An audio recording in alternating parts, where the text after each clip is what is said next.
அவருக்கு என்னென்னா கண்ணை மூடிட்டு ராவுத்தர் சொன்னால் சரி. அது ஒரு பிரச்சனை இருக்குது, ராவுத்தர் சைடுன்னு ஒரு மிஸ்டேக் நடந்துடுச்சு. இந்த நாயிடா டேய் நாயை எழுந்துரு அப்படின்ட்டார். கண் கலங்கி அப்படியே கண்ணில் அப்படியே தண்ணி அப்படியே ஊற்றுது. அவர் வந்து அதான் மிஸ்டர் கோல்டு, தரத்திலையும் அளவுலையும் நோ காம்ப்ரமைஸ். மிஸ்டர் கோல்ட் 100% கடல் எண்ணெய். JNN Institute of Engineering, Chennai. Join CSE, AINDS, Cyber Security, Real Estate Design, MBA and more. Counseling code 1126. நம்ம Manju groups in iSpot, a premium smart plot community. Vijayakanth சாருக்கும் சரி, ராவுத்தர் அவர்களுக்கும் சரி, so அந்த bond பற்றி சொல்லுங்கள். நான் உலகத்தில் பார்த்த மிகச்சிறந்த நட்பில் அது ஒரு நட்பு. அவங்க வாடா போடான்னு திட்டிப்பாங்க, ரொம்ப பேட் லாங்குவேஜ் திட்டுவாங்க, திடீர் ரெண்டு வரும். அவருக்கு என்னென்னா கண்ணை மூடிட்டு ராவுத்தர் சொன்னால் சரி. அதுதான் அந்த நட்பு செஞ்சது தான் வந்து எனக்கு ரொம்ப வருத்தமான விஷயம். அது ஒரு பிரச்சனை இருக்குது, ராவுத்தர் சைடுன்னு ஒரு மிஸ்டேக் நடந்துடுச்சு. விஜயகாந்த் சார் வந்து அவர் சைடு தப்பு இல்லை, 100% அவர் சைடு தப்பு இல்லை. 2-3 விஷயங்கள் அவர் சொல்கிறார். அப்படி கண் கலங்கி அப்படியே தண்ணி கண்ணுந்து அப்படி ஊற்றுது. எங்களுக்குள்ள ஒரு உறவு வந்து அவங்களுக்கு அது புரியல. நான் பண்ணுறதெல்லாம் வேஸ்ட்டுன்னு நினைக்கிறாங்க, இந்த படம் ஓடாதுன்னு நினைக்கிறாங்க. இவன் ஒரு முட்டாள். இவங்ககிட்ட கடைசி காட்டத்தில் நாங்கள் ஒரு பேச்சுவார்த்தை கூட எனக்கு அவருக்கு இல்லை. அவர் வரும்போது இப்படி திரும்பி இப்படி உட்காந்துப்பேன். டக்குனு கோவம் வந்துடுச்சு. நேராக வந்து என்னடா டேய் எந்த நாயிடா டேய் நாயை எழுந்துரு அப்படின்ட்டு. அவர் வந்து இறக்கத்துக்கு ஒரு மாதம் முன்னாடி நான் அவரை போய் பார்க்குறேன். அவர் அப்படியே கட்டி பிடிச்சிட்டாருங்க, கட்டி பிடிச்சி அழுதாரு.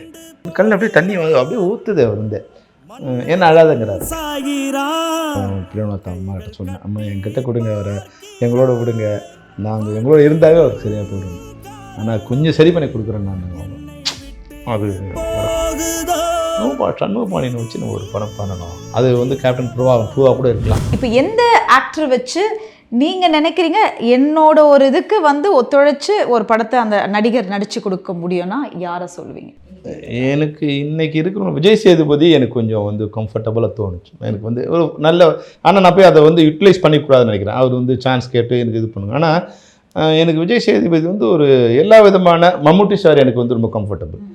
அவர் கொஞ்சம் இப்போ இது, அதனால் வந்து விஜய் சேதுபதி வந்து என்னால் வந்து விஜய் சேதுபதி வச்சு ஒரு கிரேட் இது பண்ண முடியும். விஜயகாந்த் சாருக்கும் சரி, ராவுத்தர் அவர்களுக்கும் சரி, ஒரு அதாவது மனைவி பிள்ளைகள் இதெல்லாம் தாண்டி ஒரு நட்பு, அந்த நட்புக்கு மரியாதை கொடுத்தவர் அவருன்னு சொல்லியிருக்காங்க நிறைய இடத்துல. ஸோ அந்த பாண்ட் பற்றி சொல்லுங்கள் சார், அவங்களுக்குள்ள இருக்கிற அது நான் உலகத்தில் பார்த்த மிகச்சிறந்த நட்பில் அது ஒரு நட்பு. அவர் மனைவியை விட, உற்றார் ஒருவரை விட அதிகமாக அவங்களோட நட்பு. நாங்கள் ஆஃபீஸில் இருக்கும்போது இது மாதிரி ஒரு இது இருக்கும், இப்படி ஒரு ஃபைல் எடுத்துகிட்டு வருவாங்க, இப்படி கையெழுத்து போடுவார். அதில் என்ன இருக்குன்னே தெரியாது, என்ன செக் புக்காக இருந்தால் அப்படியே கையெழுத்து போட்டுனே இருப்பார். படிக்கவே மாட்டார். ஒரு நாளும் படித்ததில்லை. இந்த கதையை வந்து சொல்லும்போது என்ன சொல்லும்போது ட்ரையாக இருக்குமாப்பா அப்படின்னார் விஜயகாந்த் சார். எது கேப்டன் மோகன் சொல்லும்போது, எப்பா ட்ரையாக இருக்க சொல்லுங்க, நீ ஃபாரஸ்ட்டு அது ட்ரையாக இருக்குன்னார். அதாவது டேய் போடா, நல்லா வரும் போடா, அவ்வளோதான் மறுபேச்சே இல்லை. அவன் முதல்ல தம்பி சொல்லுமணி முதல் புலன் விசாரணைக்கு சொல்லுமணி, நீ ராவுத்தர்கிட்ட வந்திருக்க கதை சொல்லு. அதனால் ராவுத்தர் சொன்னது இது எல்லாரோட உச்சம். கல்யாணம் ஆகிட்டு இங்கே அவர் வீடு பக்கத்து வீடு தானே, ஒரு பேண்ட் போடுவார், அவங்க ஒய்ஃப் எடுத்து ஒரு ட்ரெஸ் கொடுப்பாங்க, சட்டையை போடாத இருந்தால் பரவாயில்ல, சட்டையை போட்டுப்பார். சட்டையை போட்டு இங்கே ஃபோன் பண்ணுவார், இப்போ இந்த ப்ளூ பேண்ட் போட்டிருக்கேன்ப்பா, இதுக்கு என்ன சட்டை போடலாம். அவர் வந்து என்ன சொல்ல, அவர் வந்து பிளாக் ஷர்ட் போடுறா, இவங்க ஒரு வேளை ஒய்ஃப் வந்து ரெட் ஷர்ட் கொடுத்துருப்பாங்க, இது ரெட் ஷர்ட்டை கைட்டு பிளாக் ஷர்ட் போடுவார். ஒய்ஃபுக்கு எப்படி இருக்கும்? ரொம்பவே அது நாம பார்த்தா கண்டிப்பா நான் கேட்கிறேன். நீ வேணா கேளுங்களேன், அவ்வளோ அநியாயம் பண்ணுவார். அப்படி ஒரு ஃப்ரெண்ட்ஷிப்பா சார்? ஏம்மா இன்னொன்று இதுக்கெல்லாம் உச்சமாக ஒன்று சொல்லிட்டேன். ஒரு படம், என் ஃப்ரெண்டு தான், அவங்க திருமூர்த்தின்னு ஒரு படம். அதில் டைரக்டருக்கும் அவருக்கும் ஏதோ ஒரு விஜயவாயில் ஷூட்டிங் நடக்குது. டைரக்டருக்கும் அவருக்கும் ஒரு ப்ராப்ளம் எதுவும் ஆயிடுச்சு. அவர் ஒன்றும் சொல்ல, மத்தியானம் பிரேக் வரைக்கும் எடுத்துகிட்டு பிரேக்கில் கிளம்பி நேரம் டி நகர் ஆஃபீஸ்க்கு வந்துட்டார். அது ராவுத்தர் என்னடா என்ன இல்லை அந்த டைரக்டர் இது மாதிரி, அப்படியா என்ன விஷயம், டேய் உனக்கு சம்பளம் யாராக கொடுத்ததுன்னாரு.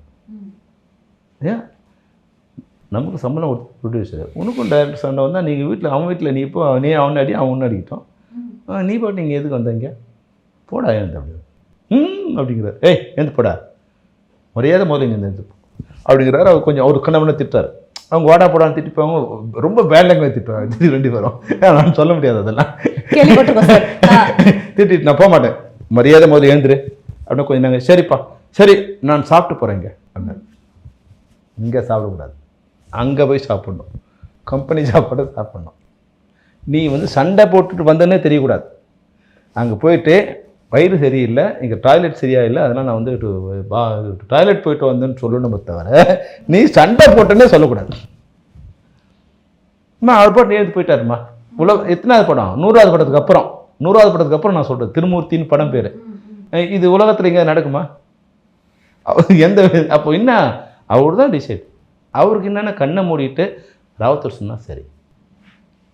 அதுதான் அந்த நட்பு செஞ்சது தான் வந்து எனக்கு ரொம்ப வருத்தமான விஷயம்.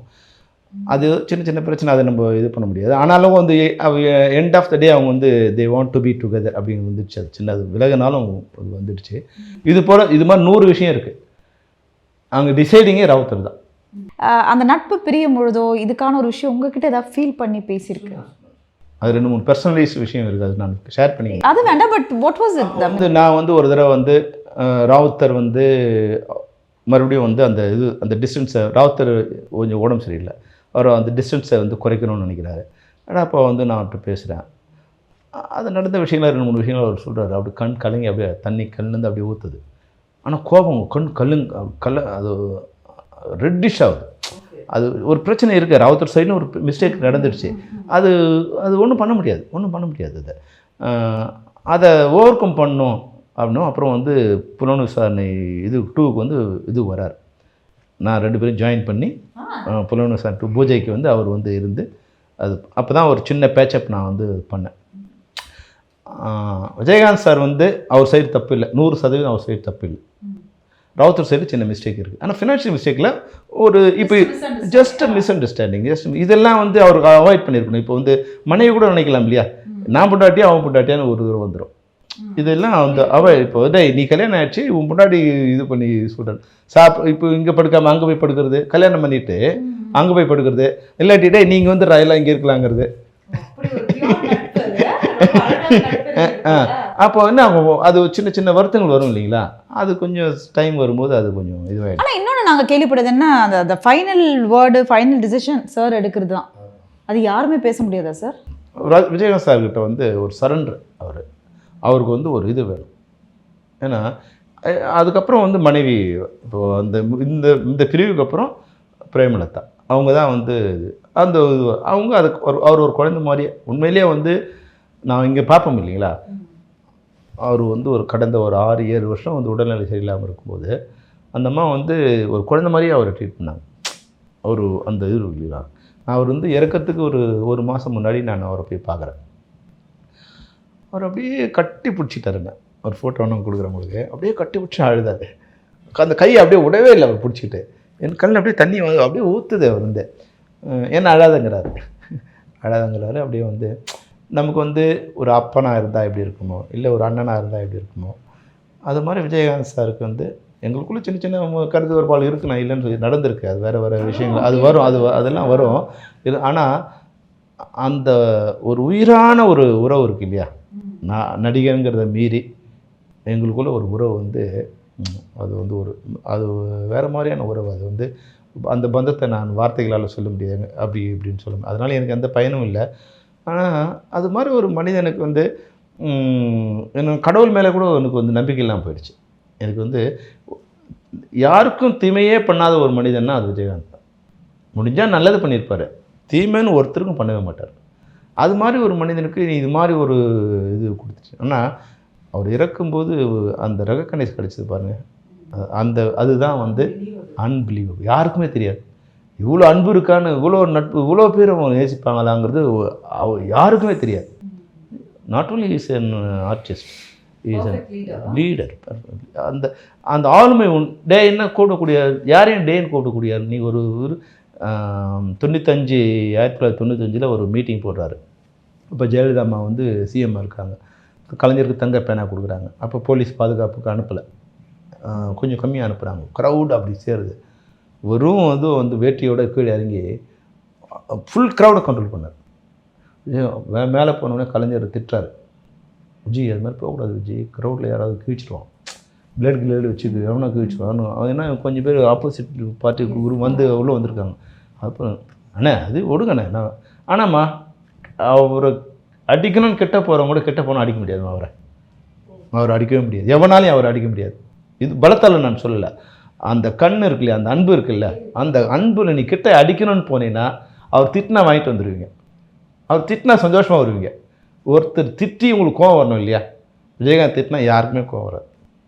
இப்போ நம்ம ஒரு டைரக்டராக இவ்வளோ விஷயம் கஷ்டப்பட்டு பண்ணும்பொழுது அந்த அங்கீகாரம் அப்படின்றது அவ்வளோ சீக்கிரம் எல்லாருக்கும் கிடைக்காது. இப்போ உங்களே நீங்கள் எடுத்துக்கிட்டால் கூட நம்ம என்னதான் அந்த படம் வெற்றி கொடுத்தாலும் நமக்கான ஒரு இடத்துல உட்காந்து மக்களோட கூட்டமாக அந்த 3000 க்ரௌடில் அந்த டைமில் சொல்கிற ரஃபா அந்த ஒரு வெற்றி ஒரு அலாதியான ஒரு சந்தோஷத்துக்கு. ஆமாம், நிச்சயமாக வந்து வெற்றியும் அங்கீகாரமும் மனிதனுக்கு வந்து ஒரு மிகப்பெரிய இது. நீ எவ்வளோ பணம் இருந்தாலும் என்ன அந்த சந்தோஷத்தை நீங்கள் பணத்தாலேயோ இல்லை எதையாலும் கொடுக்க முடியாது. ஆனால் கலைஞனுக்கு வெற்றி வந்து ஆரவாரமோ கைத்தட்டலும் சந்தோஷமும் இருக்கு இல்லையா, அதெல்லாம் பணம் எனக்கு உண்மையிலே பெரிய விஷயம் கிடையாது. பெரிய விஷயம் இல்லை. நீங்கள் நினச்சிங்கன்னா அந்த படம் வந்து 1.5 கோடி ரூபா ஃபர்ஸ்ட் காப்பி. எந்த படம் விஜயகாந்த் அப்போ அவரோட பட்ஜெட் வந்து 1.25 கோடி. ஆனால் நான் 1.5 கோடி செலவு பண்ணிட்டேன். ஒருத்தரும் அதை பற்றி பெருசாக சொல்ல. ஆனால் எங்கள் எல்லாரோட சம்பளம் சேர்த்து 15 லட்சம் தான். Vijayakanth sir, Rupini, Ramya, Ilaiyaraaja, 15 Selvamani, art director, JK, cameraman, editor, Liaquat Ali Khan, இவர்கள் அனைவரோட சம்பளம் சேர்த்து 15 லட்சம் தான். அப்போது நாங்கள் 90% அதுக்காக வந்து செலவு பண்ணியிருக்கோம்.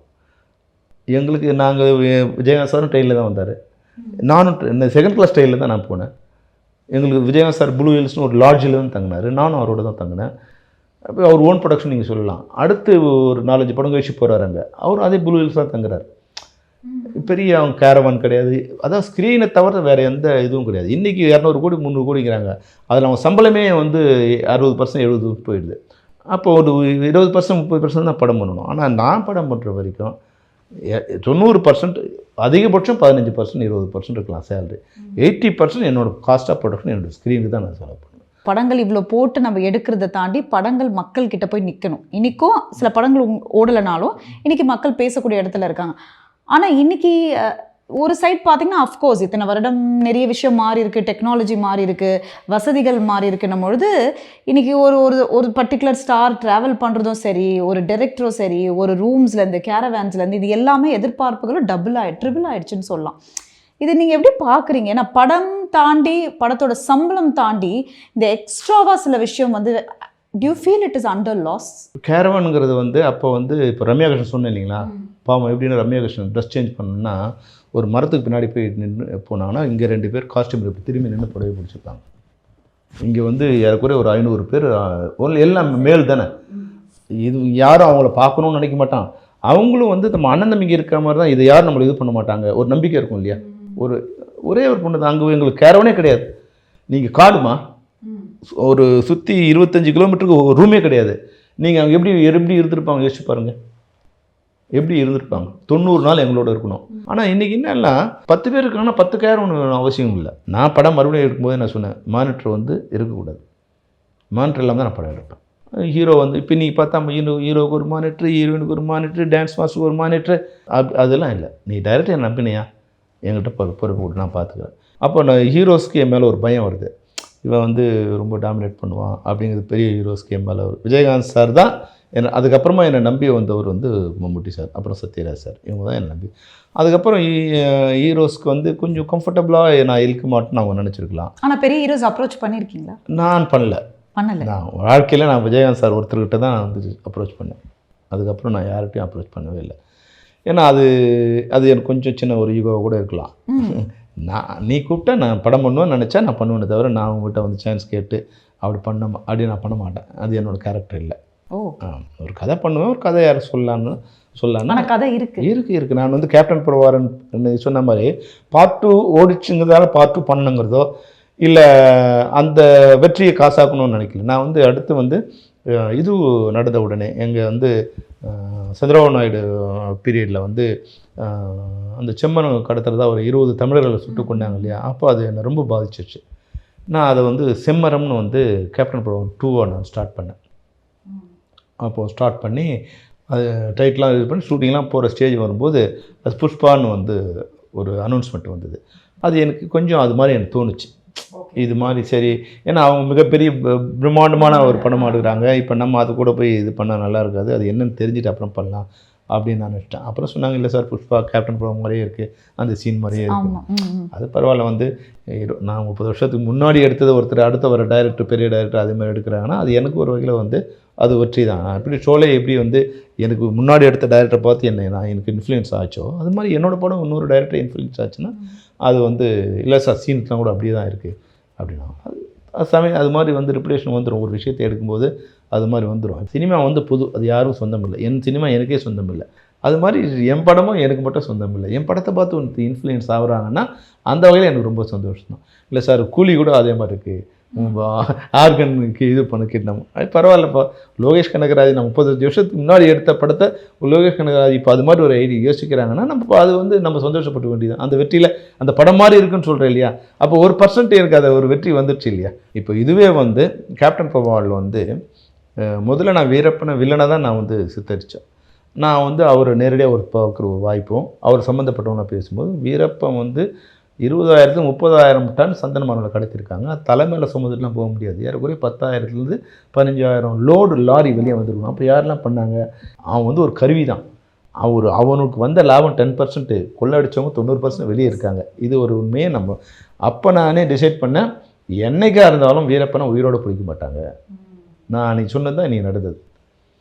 1990 நான் என்ன சொன்னனோ அதுதான் இப்போ வந்து நடந்தது. வீரப்பனை உயிரோடு பிடிக்க மாட்டாங்க. ஏன்னா உயிரோடு பிடிச்சா அவரோட சம்மந்தப்பட்ட குற்றவாளிகள் வந்து அதிகாரிகளும் ஆளுங்கட்சியும் எதிர்கட்சியும் இதுவும் எல்லோரும் வந்துடுவாங்க.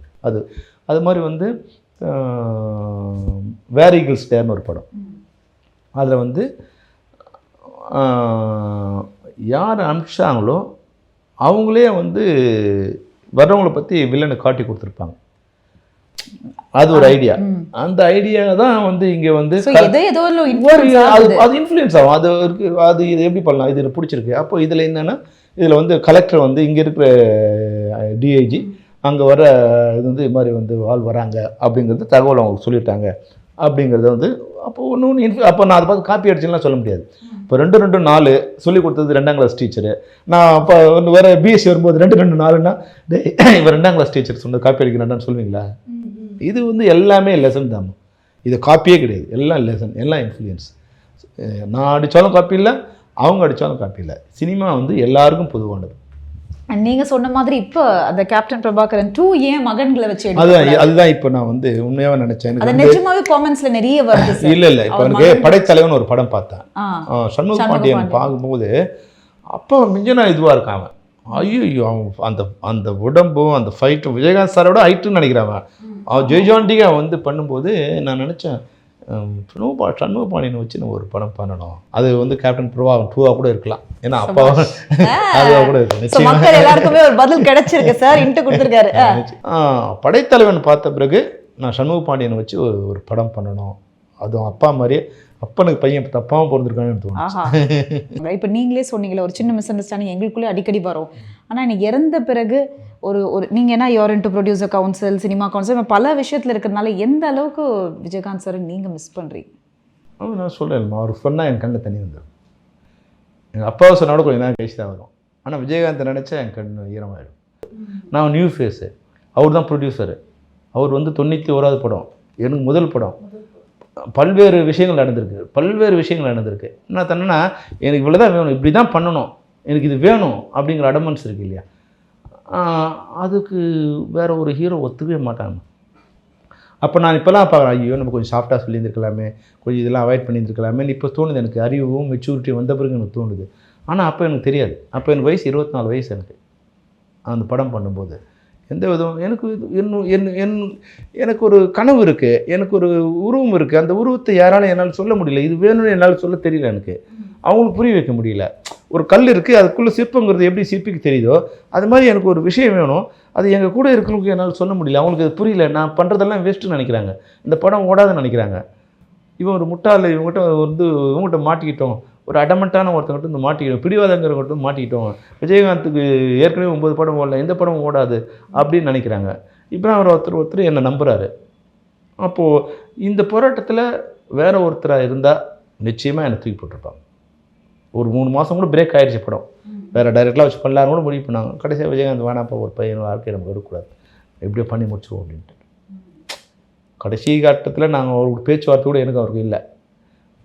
ஒரு க்ளோஸ்அப் எடுக்கணுன்னா ஜூம் போட்டு இங்கேருந்து ஒரு 100 அடி தூரத்தில் தான் நான் இருப்பேன்.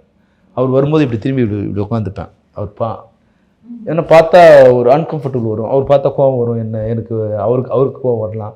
அதனால் வந்து பயத்துலேயே நான் வந்து அப்புறம் வெற்றி இருக்கு இல்லையாம்மா, படத்தோட வெற்றி இருக்கு இல்லையா, அது உங்களுக்கு எல்லாம் டெலிவரி பெயின் தான். இது எல்லாம் எதில் வர்றது, ஒன்று ஒன்றா தூரம் சொல்லுவாங்க, ஒன்றா சொல்லுவாங்க. முதல் நாள்லேருந்து ஆரம்பிக்குதுமா. முதல் நாள் புலன் விசாரணை ஷூட்டிங்கு. அதில் நான் சொன்னேன் இல்லையா, அது ஏஷியாவில் மிகப்பெரிய ஃப்ளோர். அது 500 பேர் ஜூனியர் ஆர்டிஸ்ட்டு, 100 பேர் ஃபைட்டர்ஸு, 50 பேர் ஃபைட்டர்ஸு, 100 பேர் டான்சர்ஸு. ஷூட்டிங் நடக்குது. 5 ஜென்ரேட் வச்சு எப்போல்லாம் ஒரு ஜென்ரேட் கொடுக்குறதே பெரிய விஷயம். பெரும்பாலும் வந்து போர்டில் ஷூட் பண்ணுவாங்க. எங்களுக்கு 5 ஜென்ரேட் வச்சு ஷூட் பண்ணிகிட்ருக்கோம். முதல்ல ஒரே ஒரு ஷாட் மட்டும் இவருக்கு எடுத்துட்டேன். இது மாதிரி ஒரு வேனிஷிங் பிளைன்ஸு, அதில் ஒரு கண்ணு மட்டும் தெரிகிற மாதிரி அந்த சாங்கை அவர் பார்க்குற மாதிரி ஷாட் எடுத்துட்டேன். அடுத்த ஷாட் வந்து சாங் அப்புறம் தான் அது வரும். அவர் உட்காந்துருக்காரு, 9 மணிக்கு போனவர், அப்புறம் வந்து உட்காந்துருக்காரு. நைட்டு 11 மணி வரைக்கும் அவருக்கு ஷாட் வரல, உட்காந்துனே இருக்கார். அப்போது நான் ரெடி அப்போ வந்து சொல்கிறேன், ஏதோ ஷார்ட் எடுறாங்கிறாங்க விஜயகாந்த் சார். சரி ஏதோ ஒரு ஷார்ட் எடுத்துருவோம் அப்படின்ட்டு ரெடி பண்ண சொல்கிறோம். அப்போது நீங்கள் அந்த சீனை உங்களுக்கு சொல்கிறேன். ரெடி பண்ணி ஒருத்தன் காஸ்டியூமர் வந்து ஷூ போடுறான். இப்படி உட்காந்து ரெடியாக அப்படி தூக்கத்தில் எழுந்துட்டார்ல, இப்படி ரெடியாகி இப்போ ரெடியாகணும். யாரும் அழுகுற சத்தம் கேட்குது, அவருக்கு யாரோ விசும்புறாங்க, யாரோ அழுகுது. யார் அழுகுதுன்னா இப்போ கீழே ஷூ போட்டிருக்கான், அவன் அழுகுறான். என்னடாண்ணா அண்ணே, ரொம்ப பெரிய செட்டுண்ணே. சரிடா, பெரிய அதுக்கு எதுக்கு நான் அண்ணே 500 பேர் நான் ஜூனியர் ஆர்டிஸ்ட்டு. சரி 5 ஜென்ரேட் வச்சு லைட்டு எவ்வளோ லைட்ண்ணே அப்படியே. சரிப்பா, என்ன அதுக்கு ஏன்டா அழுகுற நீ? நான் ஃபைட்டர்ஸ் 100 பேர், 50 பேர்ண்ணா, டான்ஸர்ஸ். சரி ஓகே, அதில் நீங்கள் ஆடாமல் ஜான் பாபு ஆடுறாருண்ணே. எப்படின்னா அது எவ்வளோ பில்டப் பண்ணுறாரு. அப்படியே விஜயகாந்த் டக்குனு கோவம் வந்துடுச்சு. இப்போ சொன்னதெல்லாம் உண்மை தானே? கரெக்டு. டக்குன்னு வந்து கூப்பிடாட்டார் ராவுத்தர். 2 கோவம். ஒன்று காலையிலேருந்து ஷூட்டிங் எடுக்கல, இன்னொன்று வந்து இது ஏறிச்சு. ஒன்று கூப்பிட்றாங்க. நேராக வந்தோடனே என்னடா இது மாதிரி, டேய் எந்த நாயிடா, டேய் நாயா எழுந்துரு அப்படின்ட்டார். வந்த உடனே இவர் சொன்ன உடனே, டேய் நாயா இங்கே வா, நீ தானே நீ. அவன் சும்மா நிற்கிறான். டேய் அது பசங்க ஏதோ புதுசாக ஒன்று ட்ரை பண்ணுறானுங்க, நீ தான் எல்லா படத்துலையும் 2 ஹீரோயின் ஆடுற இல்லைடா, இதில் உனக்கு ஹீரோயின் கிடையாது, பாட்டு கிடையாது, சொல்லி தான்டா படம் எடுக்கிறோம், போய் நடிச்சிட்டு வாடா போயிட்டு. அப்புறம் அப்படியே செட் ஆகிடுவார். அந்த கோவத்தோடு இங்கே வந்து எங்கிட்ட இல்லை கோவப்படுவார். என்கிட்ட வந்து என்ன சார் ரொம்ப என்ன ஓகே சார். இது போல் உங்களுக்கு வந்து ஏற்றிட்டே இருப்பாங்க இல்லையா, இது மாதிரி ஒன்று ஒன்றா சுற்றி இருக்க ஒன்று ஒன்றா ஏற்றுவாங்க. அதையெல்லாம் வந்து அவங்க இது பண்ணிட்டு என்னை மன்னிச்சு வச்சுக்கிட்டதே வந்து ஒரு வெற்றி தான். இன்னைக்கும் மக்கள் கொண்டாடிட்டு இருக்காங்க அப்படின்னு சொல்லலாம். அதில் ஒரு வேளை அவர் வந்து அதில் சாஞ்சிட்டு இருந்தாருன்னா எனக்கும் படம் எல்லாம் போயிருக்கும். என் கேரக்டர் அப்போ இப்போ நினைக்கிறேன் அதெல்லாம் வந்து கொஞ்சம் அட்ஜஸ்ட் பண்ணியிருந்துருக்கலாம், கொஞ்சம் ஸ்மூத்தாக பண்ணியிருந்துருக்கலாம். நிச்சயமா சார். ஐ திங்க் மக்கள் எல்லாருமே கொண்டாடிட்டு இருக்காங்க இந்த படத்தை. ஸோ என்ன சொல்ல விரும்புறீங்க? ஒருவேளை இன்னைக்கு விஜயகாந்த் சார் இருந்திருந்தா அதுவும் நீங்கள் என்ன சொல்லியிருப்பீங்க அவர்கிட்ட? ப்ளீஸ். விஜயகாந்த் சார் இருந்திருந்தால் நானும் அவர் எப்படி வந்தாலும் வீல் சேரில் வந்தாலும் வந்து அவரோட கொண்டு போய் உட்காந்து அந்த தியேட்டரில் உட்காந்து லாஸ்ட் ரோட உட்காந்து எங்கள் ஆட்களோட உட்காந்து அந்த படம் பார்த்துருப்போம். அந்த படமே அவருக்கு மருந்தாக இருக்கும். ஒரு வேளை படமே மருந்து. ஏன்னா அவர் வந்து எப்போவுமே ஜனங்களோட இருக்க தான் விருப்பப்படுவார். எப்போவுமே சாப்பிடும்போதும் 10 பேரோட சாப்பிடுவார், தனியாக தூங்கும்போதும் 10 பேரோட தூங்குவார், தனியாக தூங்கவே மாட்டார். கல்யாணம் பண்ணிட்டு எவனாவது வந்து அங்கே வந்து படுத்துப்பாரு. அது மாதிரி அவர் அந்த கும்பலோடு இருந்தாருன்னு நான் கூட அம்மா அவங்ககிட்ட சொன்னேன், பிரியநாத் அம்மா கிட்ட சொன்னேன், அம்மா என்கிட்ட கொடுங்க, அவரை எங்களோட விடுங்க, நாங்கள் எங்களோட இருந்தாவே அவருக்கு சரியாக போயிடணும், ஆனால் கொஞ்சம் சரி பண்ணி கொடுக்குறேன் நான். நாங்கள் அவங்க அது நடக்காம நிச்சயமாக இந்த படம் வந்து இன்னைக்கு வர எந்த படத்தையும் விட மிக சிறப்பாக இருக்கும். அது மட்டும் எனக்கு வந்து உறுதி. நான் யாரையும் தாழ்த்தி சொல்லலை, எந்த படத்தை விட இந்த படம் சிறப்பாக இருக்கும். அந்த படத்துக்கு வந்து அது வந்து ஈக்குவல் பண்ணி கொடுக்கும். அதான் மிஸ்டர் கோல்டு, தரத்திலையும் அளவுலையும் நோ காம்ப்ரமைஸ். மிஸ்டர் கோல்ட் 100% கடலெண்ணெய். JNN Institute of Engineering Chennai. Join CSE, AINDS, Cybersecurity, Real Estate Design, MBA and more. Counseling code 1126. நம்ம Manju groups in iSpot, a premium smart plot community.